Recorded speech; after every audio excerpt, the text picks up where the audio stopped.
Welcome to the MuseCast, where we squeeze every last drop of inspiration out of Sunday's sermon. That's the button. Well, I have to say too, like I have to be careful because here, watch this as I go back. Now listen. Can you hear that? Oh, you went off the thing. I have a little thing here, and I go off, and it's I don't know. I'm sure there's not, I'm not gonna like fall to my doom or anything, but it's precarious. That could be a workman's compensation claim waiting to happen. Yeah, right there. there you go. There you go. I took this job at a church because I wanted to get rich. That's exactly. That's it. Yes, You're on your way. You're on your way. Yeah.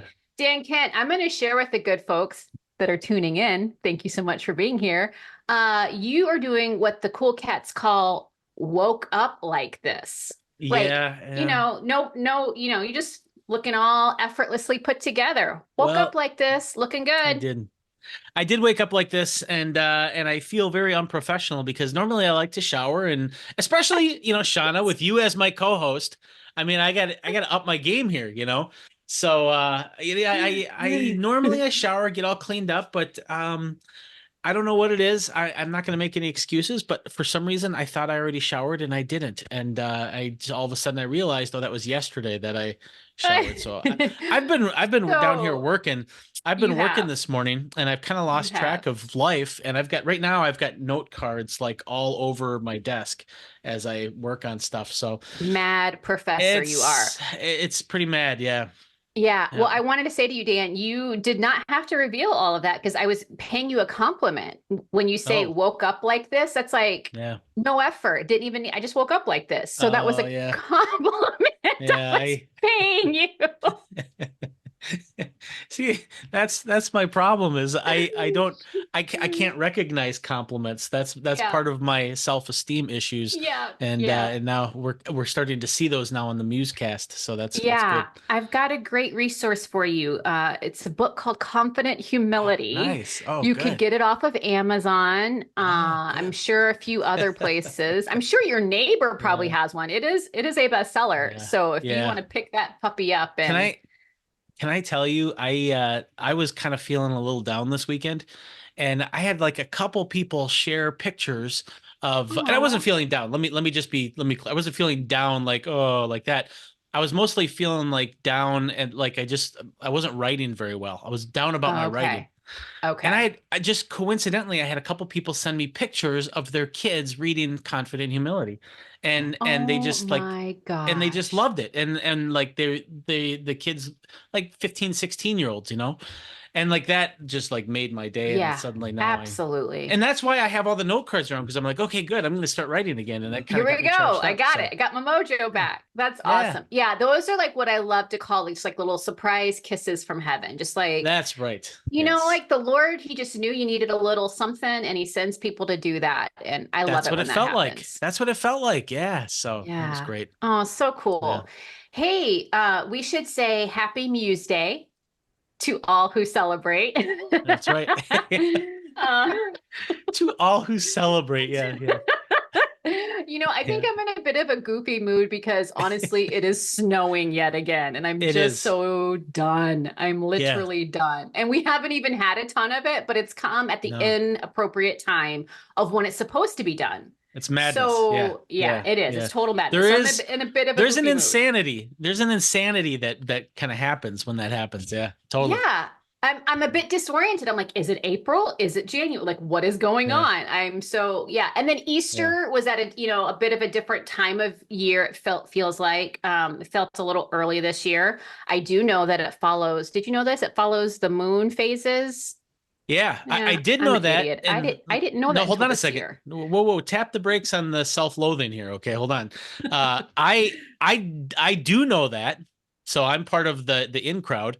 However, 6 weeks ago, I did not know that. So I'm freshly in. Yes, you're freshly that's right. in. Okay. Yes, Good deal. Good deal. Yeah. So a bit discombobulated. However, I can say with all the certainty in the world that we had a wonderful weekend at Woodland Hills. My goodness, yeah. It was really, really beautiful to be together as a community, and that also includes our online folks that are connected with us. And from Good Friday to Easter Sunday. It was just a really great weekend. And I'm so thankful for our church community and for the people we get to work with who pull all the things together. It was just a really, really cool time. And so today may seem a little different because it's, we are in a little break from Revelation, although in true Greg form, he was able to kind of pop it in there a little bit. Yeah.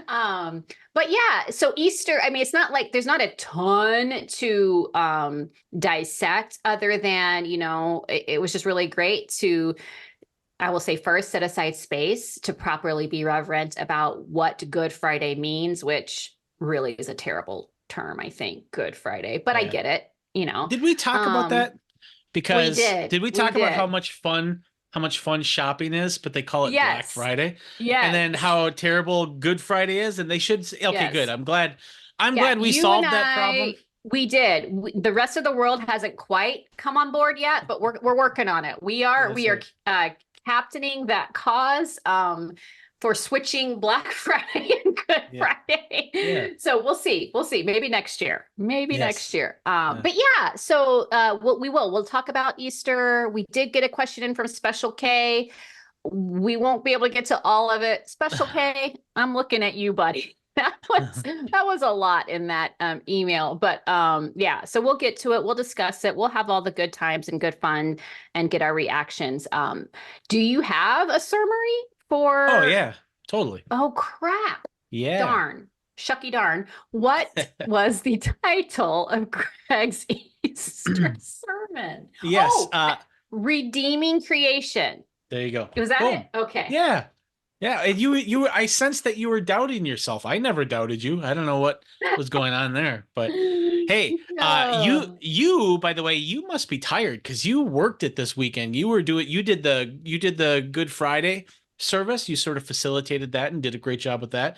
And then boom, you're doing announcements on Easter. So I had it easy this weekend. It was nice. So. You did not. You are, as always, were a great support, and you were doing the things, Dan. I was doing the things. Yeah. You were doing a couple of things for which we are eternally grateful. So, and very cool. Gregory was back in the house. Oh, that was on the stage. You could tell he was feeling good, right? He was. Yeah. He was a little hyper. He was feeling. Yeah. We had to hunt him down before service because we had a little pre-service prayer time, and he's just a politician out in the crowd, just greeting everyone, shaking hands, kissing babies. And we're like, Gregory, come on over. We got to pray. And that's so great. And what a perfect time for Greg to return on a resurrection sermon. So, I mean, it was perfect. So perfect. Jesus rose from the dead. Greg rose from his couch. So it's this and that, whatever. Yeah. But pretty comparable. Okay. Summary time. Redeeming Creation. It's a pretty simple summary because it's such a structured sermon. But basically, he shares this story in Luke 24 where Jesus appears to the disciples, and they're like, what is this? I mean, because it didn't really seem like Jesus, but then on the other hand, it did seem like Jesus, and they were all just kind of shocked and sort of kind of terrified that maybe Jesus was a ghost or whatever. But then Jesus shows that, no, it's me. Here's my wounds. And so there's this physicality to this resurrected body. It's clearly different, but it's somehow similar and the same. And I think that right away what Greg is saying there is that he wants to show that God created our bodies, and he created us as embodied beings. And so our body matters. Now, people have problems with their bodies and all of that, and God doesn't want that. And God definitely wants to redeem all of those problems. But whatever problems we have is because the body is not the way that God wants it to be. And so, but the body itself is good.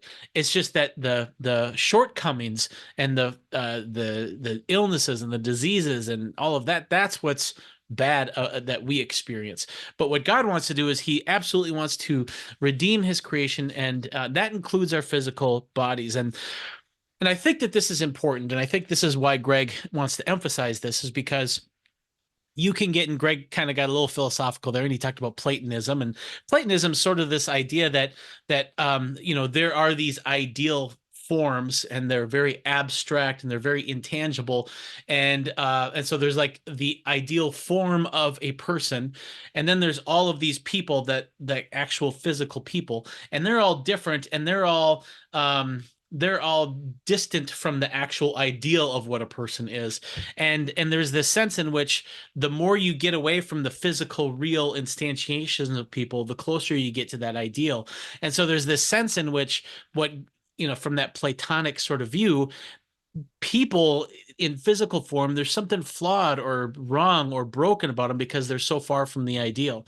And so with that type of mindset, it can if you bring that to the Bible, you're going to start to look at God bringing us to heaven as escaping from that physical body, as going into this abstract spiritual state. And what this teaching suggests is that that's not the right way to go, because God created you as an individual body, and that was good. It was good, even though it's not like, even though it might not have everything. You might not have wings. You might not have a bottle opener at the end of your finger. I mean, it's just, there's all sorts of things that you might not have, but the way that you are is a good thing. Now, you might have ways that you shouldn't be, like, for instance, if you have a disease, but having that physical body, even though it is not infinite, even in its finitude, is a really good thing.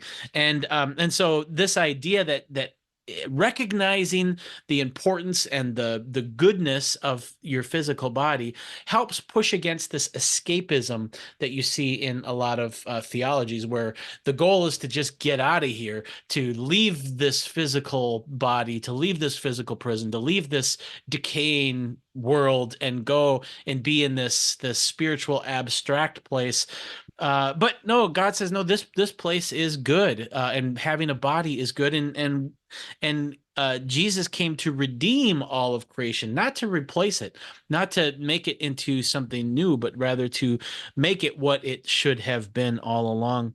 And so then Greg kind of talks about how Jesus is viewed as really the fullness of creation, especially in his resurrected state. And Paul talks about how Jesus sums everything up in himself, and we get to see kind of a glimpse of what God's vision for us is. And you can start to speculate and think things, when you see Jesus's resurrected body, that it's important to be embodied, and relationship requires us to be embodied and to be able to recognize Shawna as Shawna and Barbara as Barbara and Todd as Todd.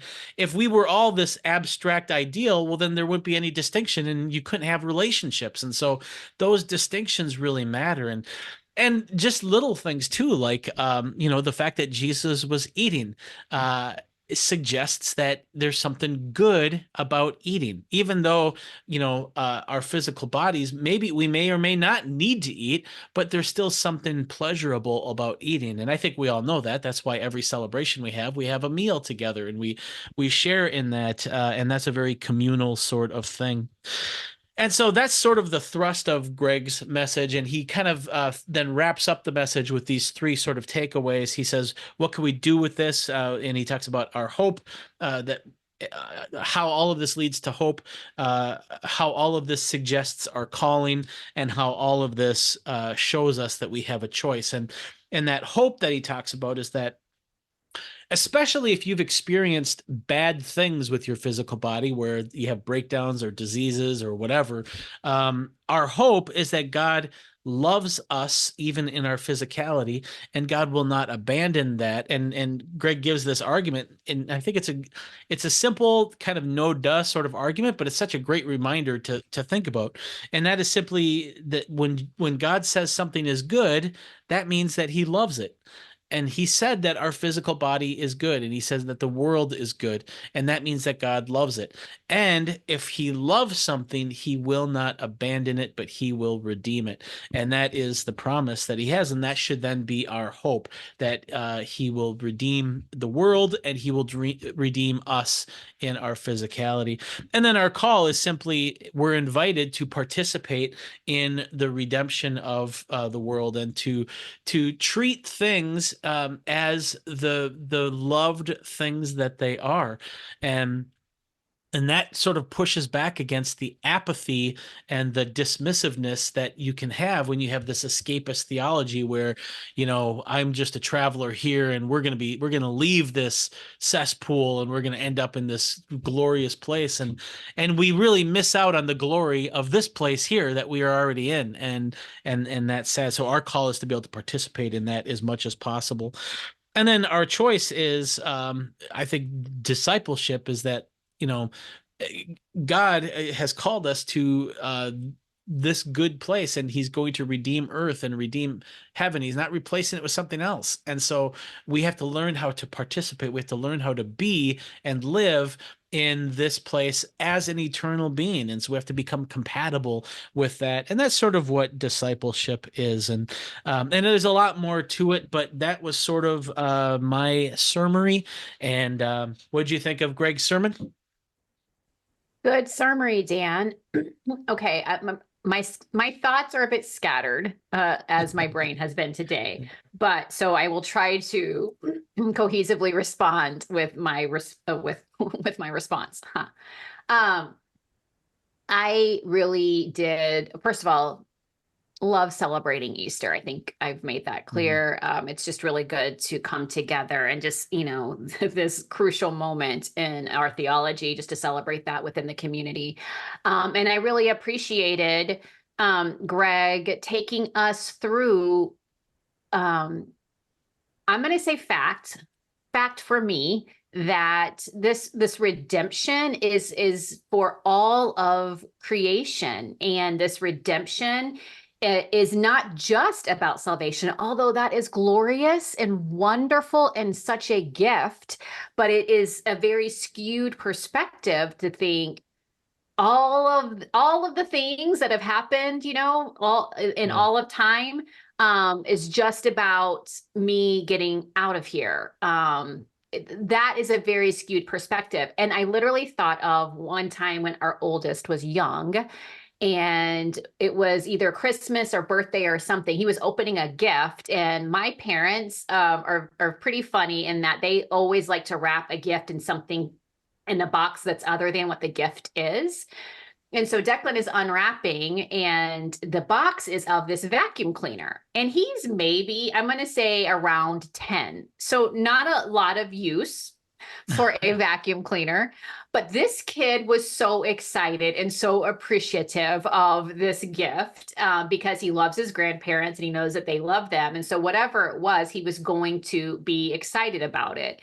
And now when he really continued to open the gift, he saw what it was. And then he was even more excited. And I think if we look at, salvation, if we look at this, the redemption, the whole Easter message, if we look at it just from that very narrow scope, it's like we're appreciating the box without really fully opening the gift to see what it all is. And so for me, it's like, I'm puzzled by the fact that in so many people's theology, they see Jesus and what Jesus did on the cross, and they read that that's the full revelation of God and God's love, and yet think he's going to somehow have an about face personality and purpose when the end finally comes. And so for me, what Greg's message did was to show, no, what we see in Jesus on Calvary, what we mourn and sat in for Good Friday, Black Friday, it carries over into Resurrection Sunday. The redemption is not just this small scope. The redemption is for all. And so that first mandate that we have to care for the earth and the animal kingdom and for one another, that doesn't change. And so it makes sense to me, at least in my brain, that the redemption, the resurrection is for all of creation. Yes, it's for us. Yes, it's for our salvation, but it's also for this place that we've been given. And it's also for the creatures that fill this place. And I think that's a greater gift instead of just looking at it in such a narrow scope. Am I off my rocker there, Dan? No, I think that's exactly right. And I think that for me, I've done two sermons where I kind of talked around this issue, where I think I did a sermon in 2019 called "A Walk on the Wild Side." That's what it was called, where I talked about creation and learning how to find God in creation and learning how to have encounters with God in the world as it is. And I think part of like living into this reality that no, this place that we're in now, God loves, and even though it's not the way that He wants it to be, He will redeem it. And so, if the more we can learn to appreciate and see God and experience God, and to just experience the goodness of this place, the more compatible we become with whatever God is going to do with it. And then the other sermon I gave, I think it was a year and a half ago, called When You Fast. That's what it was called. And in that sermon, I talked about what's called hedonic adaptation. And I think part of why we're called to fast in America, at least, is because we tend to get into this upping the ante, getting more thrills, and we get bored at this level, so we up the ante to something more exciting. But then that becomes boring. So then we chase the next kind of, how can we push this even further? And that's why, uh, you know, you have small, medium, large, jumbo, family size, party pack. I mean, they're just like, oh my gosh. And spicy food, it's like, how can we find something even hotter and more spicy? And there's like scientists and labs trying to make things hurt more, which is madness. But that's not the point. Is that we're always trying to push that. And drugs. Drugs is the same thing. Okay. You have this, for a long time in like in Peru, they would chew on coca leaves because it would help with altitude sickness. And then they're like, well, maybe we can make this into a tea. Oh, that even works better. In fact, when I was in Peru, I had altitude sickness. I had coca tea. Well, then they're like, well, what is it about coca that creates this feeling? Well, it's this part of the plant. And so if we could refine that down, then we could get an even bigger effect of this. And eventually you end up with cocaine and then crack, and they just keep refining it and looking for that more and more and more. And what the problem is that we can turn our theology into that same chase of the next high, where we're always looking, in heaven is this other place that's different, and it's going to be pushing our experience, and it's going to be such a high, and it's like, well, won't you get used to that? No, because then you get pushed even more, and it's like this infinite sort of chase, and this idea that no, God is going to redeem this. And I think that part of spiritual growth is learning how to be content here, where you're not always having to up the ante. You can stay in this range where we were meant to be, and learn how to find joy and satisfaction and contentment in that. Then you will be ready for eternity. Yeah. If you need to have like this higher high all the time, then you're not eternally. That doesn't work. And so so for me, all of that, like finding God in nature and finding contentment with the way the world is. When God redeems the world, how much more will we be compatible with that? And so that's sort of what it made me think of. Yeah. Yeah, no, that's really good. I do, as you're walking through that, I do remember those sermons, and those are great points, I think, that support what we're saying here. And I also think the other standout for me that Greg brought through in the Easter sermon that you also talked about in your summary was just the relationality I saw in the fact that Jesus came back in his physical body, so that he would be recognized by his disciples, his friends, his buddies, and those who followed him.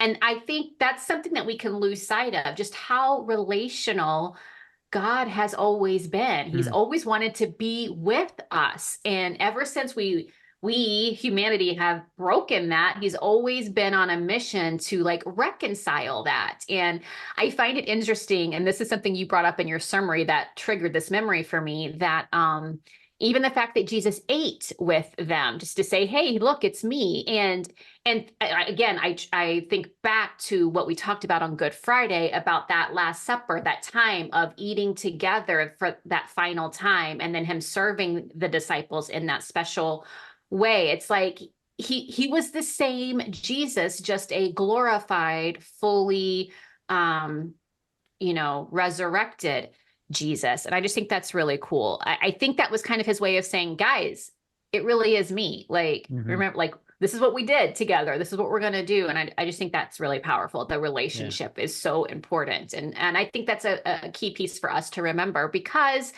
Resurrection Sunday, Easter Sunday can get rote. It can get like, yeah, okay, that's the one time of year we all come together and celebrate. But the meaning of it, I think, should spark this hope, this joy, this renewed calling to being the kingdom people that we are called to be here and now. Because why would Jesus, why would God, put in all of this effort through all of these thousands of years to have this restored relationship with us, just to finally, like, whoop, pluck us out and then take us to something new? Like, that doesn't fully make sense to me. Like, no, it's about, like, when we talk about your kingdom come, your will be done on earth as is in heaven, that's the here. That's what we're about now. And so it's not like we're doing this now and then that's it. Like, no, this is like preparation for what we will eternally be doing in our redeemed, restored bodies.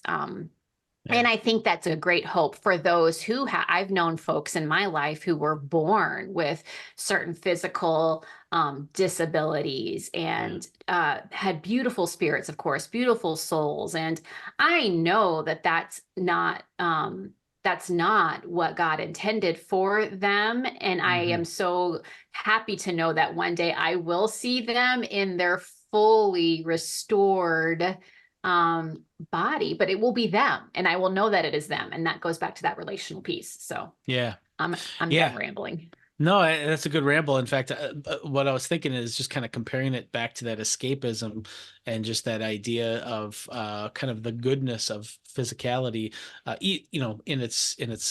the way that God wanted it to be.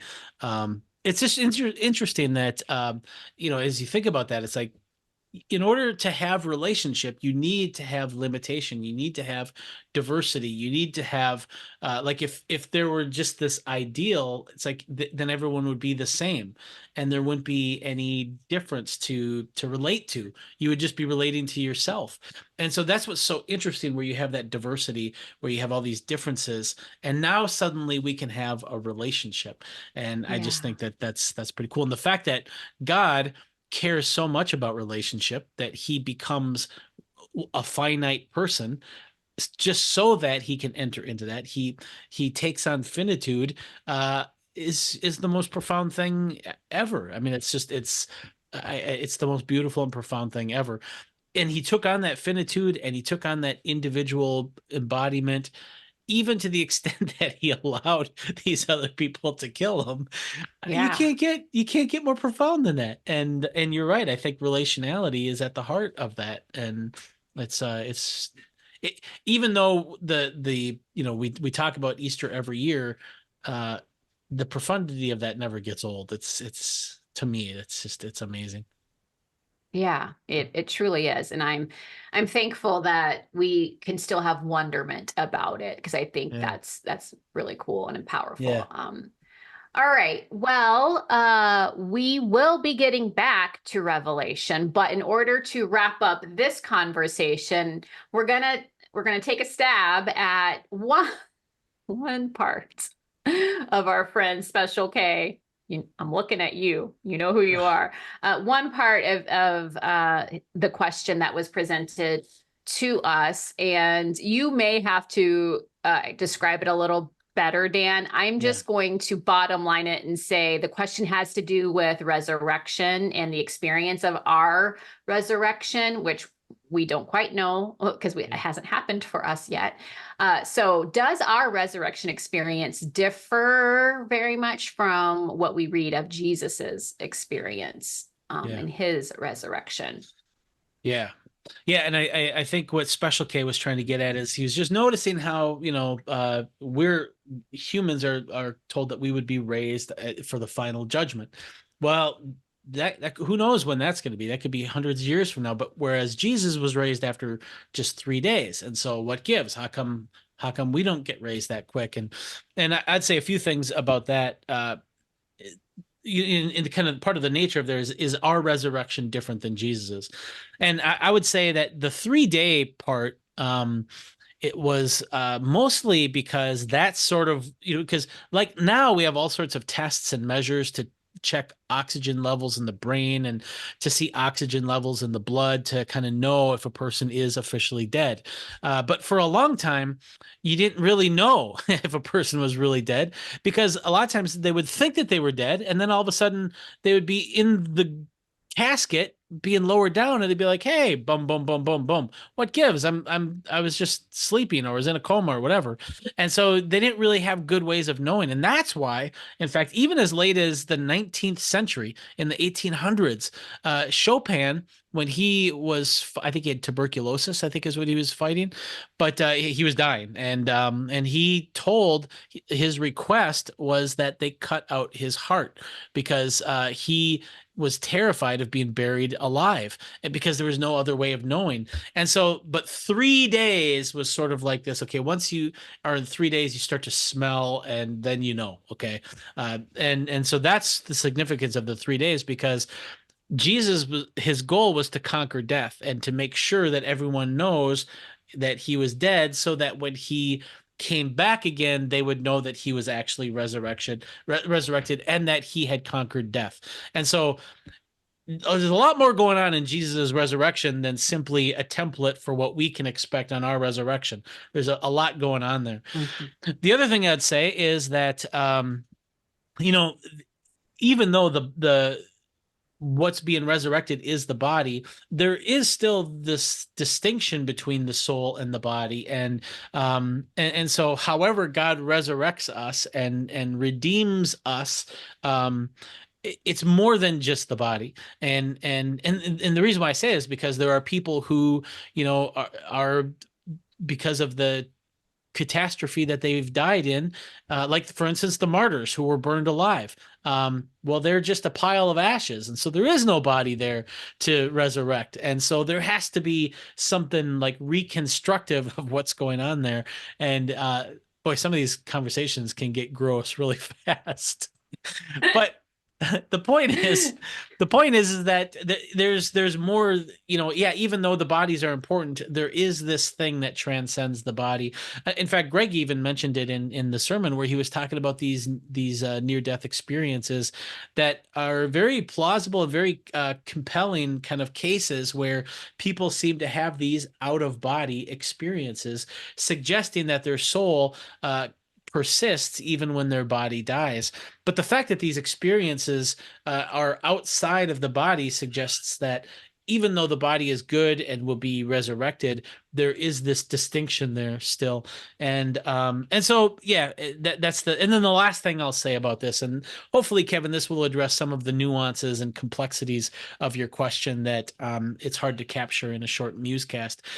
And that is simply that we're not given a comprehensive, detailed account of the resurrection process, and we're not given a detailed account of the mind-body relationship.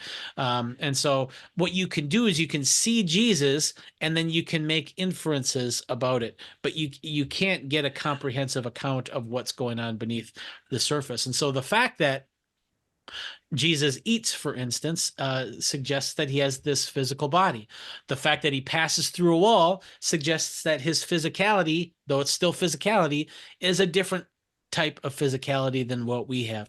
And the fact that he is able to travel 95 miles in an instant suggests that whatever this physicality is does not have the same geographical constraints as our physicality. And so you can make inferences like that, but you can't really get anything comprehensive, because that wasn't the point of the resurrection.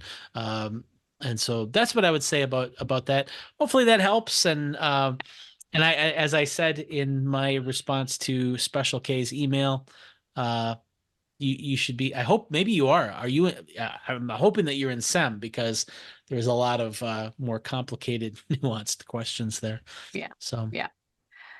Good job, Dan. And I'm going to leave it at that. I think that was a good response. And there you go, Special K. And I don't think you are in SIM, but maybe that's something that you could do this next go around.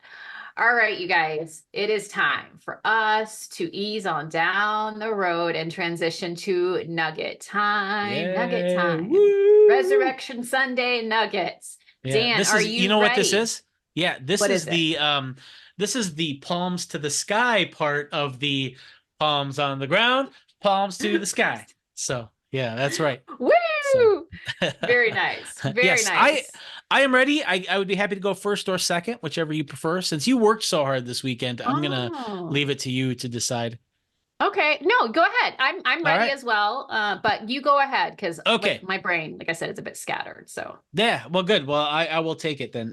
So I was just going to share, like, for my nugget, one of the things that I just really appreciate about Easter is that it reminds me how unique the Christian story is.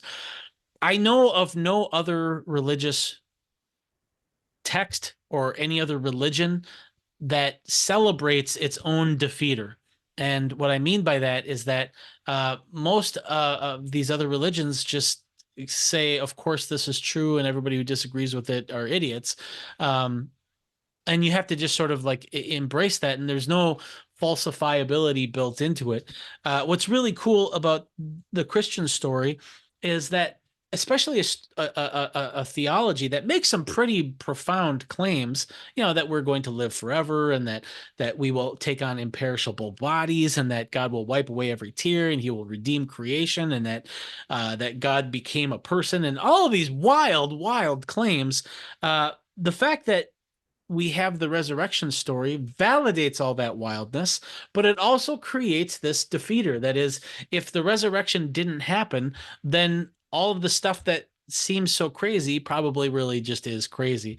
And the fact that the text sort of affirms this as a defeater is just, to me, one of the most compelling parts of the entire Christian story and the entire biblical text. And it becomes most salient in 1 Corinthians 15, where Paul says this to the Corinthians, but if it is preached that Christ has been raised from the dead, how can some of you say that there is no resurrection of the dead? So people who are saying that, people who say that you are resurrected and you're with God and your family, that's all just wishful thinking. Well, no, because we've actually seen it happen. We've seen Jesus resurrecting from the dead. So how can you deny at least the possibility of this? And then he goes on to say this: if there is no resurrection of the dead, then not even Christ has been raised. So if you're saying that this is wishful thinking, well, then that means that this didn't really happen to Christ. And then he goes on to say, and if Christ has not been raised, our preaching is useless, and so is your faith. And it's just like, what Paul is saying is that this entire view, this entire faith, this entire history, this 3,000 page Bible is just stupid, meaningless waste of paper and time if this one thing didn't happen. And in terms of our belief, our faith, in terms of the veracity of all of the claims in here, it all dangles on this historical event that says that Jesus conquered death. And the fact that the New Testament celebrates this falsifier, there's nothing else like that in any other religion, in any other religious text that I've seen. And I just to me, it's one of the most compelling parts of the Christian faith.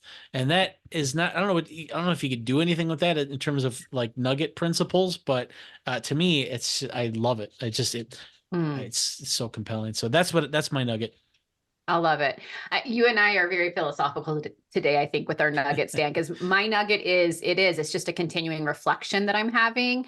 So I don't have so we're breaking the nugget rules. Like, this isn't like put that in your pipe and smoke it because this is the thing, but it's just more like, hey, consider this. And so what I'm continuing to reflect upon is the folks that were going on that morning to the tomb, and the spices they had prepared, and their expectations were of one thing, and then wow, like as Jesus does, he totally just turned those expectations right side up. And so but the thing that I keep thinking about is the fact that they were part of the reason for those ointments and spices and all that was to combat the stench of death that you were just talking about in your answer to Special K about the 3 days. part of it was to combat that stench of death. And yet there was no stench of death because death was not what they found. And again, we see and we know that Jesus did not abandon them. This is not an abandoning. This was a redemption. And so I'm continuing to mull that over. Like, this isn't about replacing, this is about redeeming. And so I don't know what that means for people individually. This is one of those things where I think you need to sit and kind of prayerfully consider for yourselves. But I do think there's something here in this, the overarching message of Resurrection Sunday is not about replacing, but it is about redeeming. And this isn't about abandoning, but again, it is about redeeming. And I think we will not be abandoned. His love for us is not abandoned. There is not this stench of death on us that maybe we assume because of various circumstances in our life, but that he is making all things new. He is restoring. And so hopefully that could be something that encourages folks. You know, if you look around and things in your life or relationships or situations or whatever, you can see the restorative power of Jesus at work there, because what you may be assuming is dead and stinks could just be being brought to new life. And so again, it's not a fully formulated thought, it's a reflective thought. So our nuggets are a bit more like choose your own adventure, do with them what you will, and see how they pertain to you.